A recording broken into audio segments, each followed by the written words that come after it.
سورہ اعراف کے دوسرے رکوع میں قصہ آدم و ابلیس قرآن حکیم میں دوسری مرتبہ بیان ہو رہا ہے۔ اس سے پہلے یہ سورہ بقرہ میں اس کے چوتھے رکوع میں آ چکا ہے۔ البتہ آپ دیکھیں گے کہ اگرچہ یہ قصہ جو ہے قرآن مجید میں 7 مرتبہ آیا ہے، 6 مرتبہ مکی صورتوں میں اور 1 مرتبہ مدنی صورت میں، لیکن یہ کہ ہر جگہ کوئی نہ کوئی بات نئی ہے، اس لیے کہ جس دور سے بھی یہ تحریک جو ہے حضور کی دعوت کی گزر رہی تھی، اس دور کے حوالے سے کچھ چیزیں جو ہیں وہ ہر جگہ پر آپ کو مزید نمایاں ملیں گی۔ اب مثلاً اس رکوع کے شروع میں ہمیں وہ عظیم آیت ملی ہے کہ جس میں جمع کا صیغہ اختیار کیا گیا ہے، وَلَقَدْ خَلَقْنَاكُمْ ثُمَّ صَوَّرْنَاكُمْ ثُمَّ قُلْنَا لِلْمَلَائِكَةِ اسْجُدُوا لِآدَمَ فَسَجَدُوا إِلَّا إِبْلِيسَ، اس کے بارے میں پچھلی مرتبہ میں عرض کر چکا ہوں۔ اب دوسری بات جو آ رہی ہے وہ یہ ہے کہ جو شیطان نے ورغلایا حضرت آدم کو اور حضرت حوا کو سلام علیہما، کہ جس درخت کا پھل کھانے سے اللہ تعالیٰ نے انہیں روک دیا تھا، کسی طریقے سے ورغلا کر انہیں اس درخت کا پھل کھانے پر آمادہ کر لیا۔ اس کے لیے لفظ آیا فوسوس لہما۔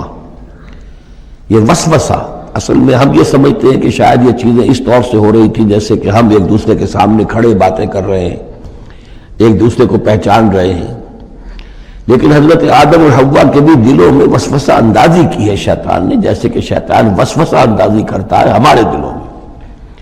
یہ مکالمے اس طرح کے نہیں ہے کہ وہ ایک ہی محفل میں کھڑے ہوئے، عام طور پر سورہ بقرہ کے چوتھے رکوع میں بھی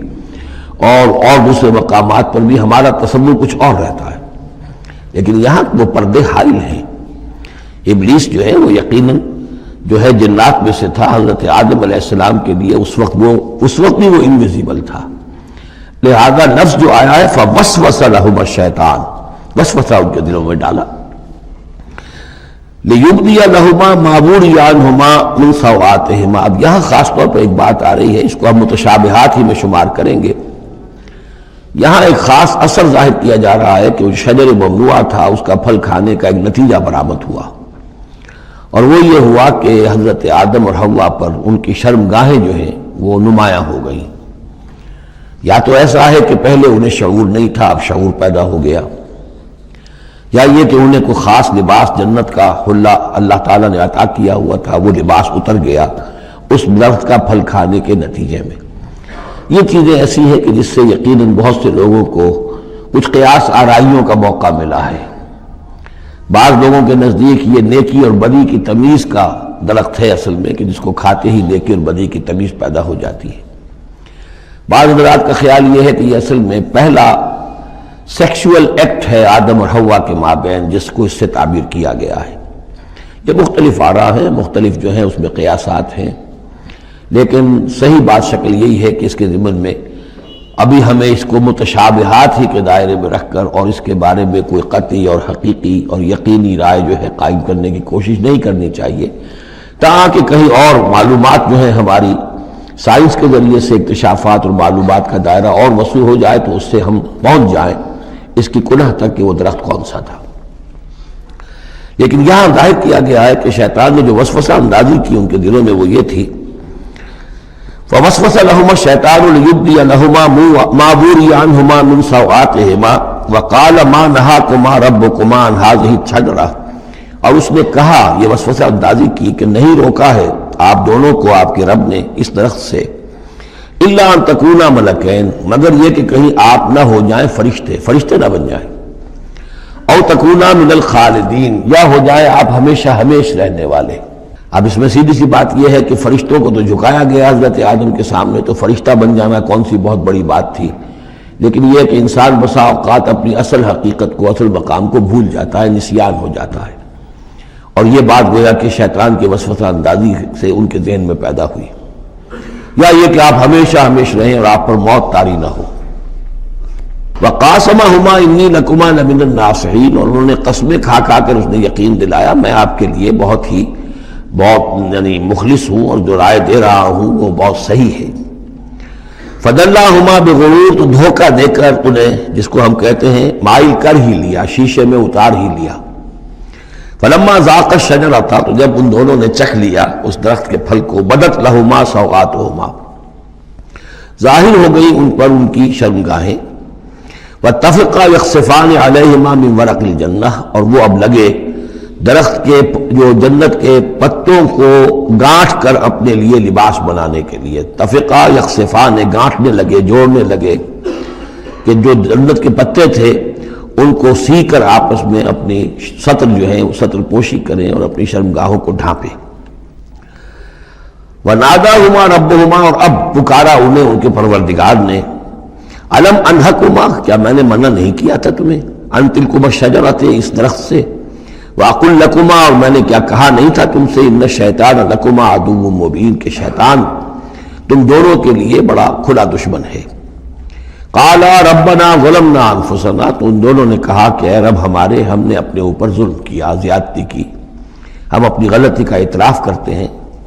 وَإِن لَّمْ تَغْفِرْ لَنَا وَتَرْحَمْنَا لَنَكُونَنَّ مِنَ الْخَاسِرِينَ، اور اگر تو نے ہمیں معاف نہ فرما دیا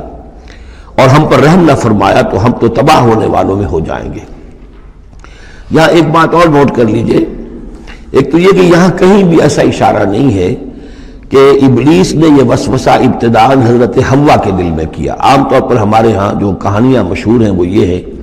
کہ حوا جو ہے ذریعہ بنی ہے حضرت آدم کو بھی گمراہ کرنے کا، وہ اشارہ نہ سورہ بقرہ میں اس کا ہے نہ یہاں ہے، بلکہ جمع کوئی جو تثنیہ کا صیغہ ہے مسلسل چل رہا ہے، ان دونوں کے لیے معاملہ ہے، بیک وقت ہے۔ تو یہ اصل میں جو عیسائی دنیا میں تصور پیدا ہوا ہے کہ عورت فی نفسہ ہی برائی کی مظہر ہے، ایو سے ایول، ایو اور حوا اور ایول بری شے، یعنی عورت فی نفس ہی برائی کی جڑ ہے۔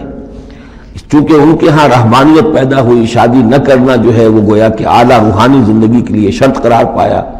عورت سے قرب اور تعلق جو ہے وہ بڑی گھٹیا بات، دنیا داری کی زندگی، حیوانی زندگی قرار پائی۔ تو یہ تصورات قرآن میں کہیں نہیں ہے، یہ تو جیسے کہ آدم کا معاملہ تھا ویسے حوا کا معاملہ تھا، اور شیطان نے دونوں کو ورغلایا ہے اور دونوں نے اللہ سے معافی مانگی ہے۔ دوسرے یہ کہ یہاں نوٹ کر لیجئے کہ یہاں یہ بتا دیا گیا کہ وہ الفاظ کیا تھے۔ وہاں سورہ بقرہ میں ہم پڑھا آئے فتلقى آدم من ربہ کلمات فتاب علیہ، حضرت آدم کے دل میں جو ایک سخت پشیمانی کے جذبات پیدا ہوئے تو اس کے لیے الفاظ خود اللہ تعالیٰ نے تلقین فرما دیے، اور وہ الفاظ یہ ہیں ربنا ظلمنا انفسنا وان لم تغفر لنا وترحمنا لنکونن من الخاسرین قال اهبطوا بعضكم لبعض عدو، اور اللہ نے فرمایا کہ اب اترو یہاں سے۔ حبوط کے بارے میں گفتگو میں سورہ بقرہ میں کر چکا ہوں، تم ایک دوسرے کے دشمن ہوگے، عداوت جو ہے وہ چل رہی ہے، شیطان اور اس کی ذریت اور حضرت آدم کی اولاد اس کے مابین تو سب سے بڑی دشمنی ہے، مستقل دشمنی ہے۔ باقی یہ ہے کہ انسانوں کے اندر بھی آپس میں دشمنیاں چلتی ہیں۔ وَلَكُمْ فِي الْأَرْضِ مُسْتَقَرٌّ وَمَتَاعٌ إِلَىٰ حِينٍ، اور اب تمہارے لیے زمین میں ٹھکانہ ہے اور ساز و سامان ہے، ضرورت کی چیزیں ہیں، إِلَىٰ حِينٍ، ایک وقت معین تک کے لیے، یہ ابدی نہیں ہے، ہمیشہ کے لیے نہیں ہے، ایک خاص وقت تک کے لیے تمہیں وہاں رہنا بسنا ہے، اور وہاں رہنے بسنے کے لیے جو ضروری چیزیں ہیں وہاں فراہم کر دی گئی ہیں۔ قال فیہا تحیون وفیہا تموتون ومنہا تخرجون، ساتھ یہ بھی فرما دیا کہ اب اسی زمین میں تم رہو گے اور اسی میں تم مر کر داخل ہو جاؤ گے، فیہا تموتون، اسی میں مرو گے، ومنہا تخرجون، اسی میں سے تمہیں دوبارہ نکال لیا جائے گا، بعث بعد الموت۔ یا بنی آدم قد انزلنا علیکم لباسا یواری سوآتکم وریشا، اب یہاں ایک جو یعنی ایک راہبانہ تصور ہی، الٹا قسم کا راہبانہ تصور جو ہے یوں سمجھیے کہ پیدا ہو گیا تھا عرب کے لوگوں میں بھی۔ وہ سمجھتے تھے جیسے آج بھی دنیا میں نیوڈسٹ سوسائٹیز جو ہیں وہ کہتے ہیں لباس ایک تکلف ہے، خامخواہ ہے، جب انسان کو اللہ نے پیدا کیا تو کوئی لباس نہیں ہوتا، پھر حیوانات کا کوئی لباس نہیں ہے، یہ خامخواہ ایک تکلف ہے انسان نے جو اپنے لیے اختیار کر دیا ہے۔ عرب میں یہ رواج پڑ گیا تھا کہ مادرزاد برہنہ ہو کر مرد اور عورتیں طواف کرتے تھے خانہ کعبہ کا، اور یہ گویا کہ بڑا اونچا کام تھا، گویا کہ ہر تکلف سے، یعنی بہرحال اب بھی ہم طواف کرتے ہیں تو صرف 2 چادریں ہوتی ہیں، انہوں نے کہا کہ وہ چادروں کا تکلف بھی کیا کرنا ہے، بس جیسا بھی اللہ نے پیدا کیا ہے مادرزاد برہنہ مرد اور عورتیں جو ہیں وہ طواف کرتے تھے، اور اس کو بڑا نیکی کا کام سمجھتے تھے، بہت یوں سمجھیے کہ اپنی یعنی سیلف اینیہیلیشن یا اپنی نفی ذات جو ہے اس کا بہت بڑا مظہرہ تھا. اب اس کی یہاں تردید ہو رہی ہے. یا بنی آدم، اے آدم کی اولاد، قد انزلنا علیکم لباسا، ہم نے تم پر لباس اتارا ہے، یواری سوآتکم، جو تمہارے شرمگاہوں کو ڈھانپتا ہے، وریشا، اور تمہارے لیے آرائش کا سبب بنتا ہے، زیبائش اور آرائش کا. لباس التقوی ذالک خیر، اور اس سے اوپر پھر ایک اور لباس ہے، اور وہ لباس ہے تقوی کا لباس. ظاہر ہے کہ وہ سب سے بہتر ہے. اگر تقوی کا لباس نہیں ہے تو بسا اوقات اور انسان لباس پہن کے بھی ننگا ہوتا ہے. اتنا تنگ لباس کہ اس میں جسم کے سارے نشیب و فراز ظاہر ہو رہے ہوں،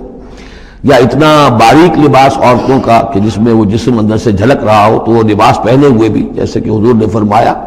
اللہ تعالیٰ لعنت فرمائے ان عورتوں پر جو لباس پہن کر بھی ننگی رہتی ہیں. تو لباس التقوی ذالک خیر، ایک اور اضافی جو ہے وہ تقوی کا ہے، شرم ہو، حیا ہو، تقوی ہو. ذالک من آیات اللہ لعلہم یذکرون، یہ اللہ تعالیٰ کی آیات میں سے ہے تاکہ یہ لوگ نصیحت اخذ کریں.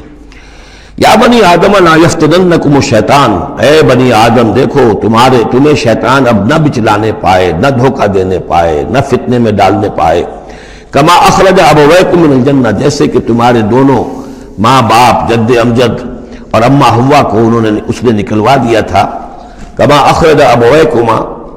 ابویکم من الجنت، جنت سے،